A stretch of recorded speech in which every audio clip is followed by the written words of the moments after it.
नमस्कार. महाराष्ट्र योजना कॉर्नरमध्ये आपल्या सर्वांचे स्वागत आहे.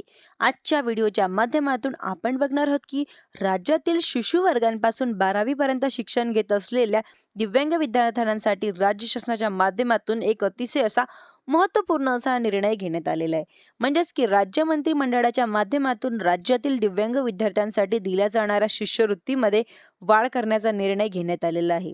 1 एप्रिल 2026 रोजी राज्य मंत्रिमंडळाची एक महत्त्वपूर्ण अशी बैठक पार पडलेली होती.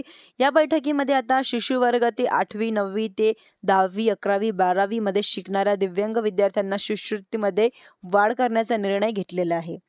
राज्यांमध्ये महाराष्ट्राच्या व्हिजन डॉक्युमेंटमध्ये शिक्षण आणि कौशल्य विकास बुद्धिगत करणं हा मुद्दा समाविष्ट करण्यात आलेला आहे. याच मुद्द्याच्या अनुषंगानं दिव्यांगांच्या शिष्यवृत्तीमध्ये वाढ करण्याचा निर्णय घेत आलेला आहे. एकंदरीत आपण जर पाहिलं तर राज्यांमध्ये राबवल्या जाणाऱ्या दिव्यांग योजना 8वी ते 34 वर्ष जुन्या आहेत.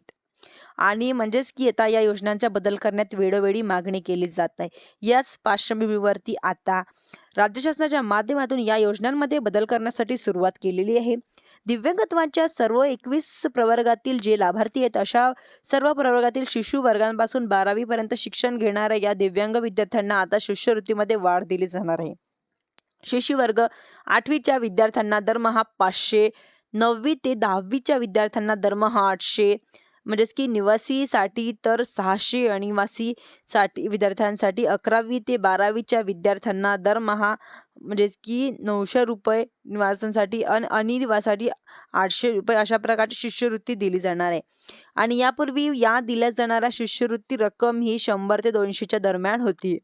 तर 11वी आणि 12वीच्या दिव्यांग विद्यार्थ्यांना आता शिक्षण शुल्क तसेच अंध विद्यार्थ्यांना दरमहा 150 रुपये वाचक भत्ता आणि आणि दरवर्षी प्रत्येक वर्षाला मर्यादेमध्ये 500 रुपयांची अभ्यास दौऱ्यांसाठी अर्थसहाय्य देण्यात येणार आहे. आणि 100 ते 200 रुपये दिली जाणारी शिष्यवृत्ती आता 1000 पर्यंत करण्यात आलेली आहे.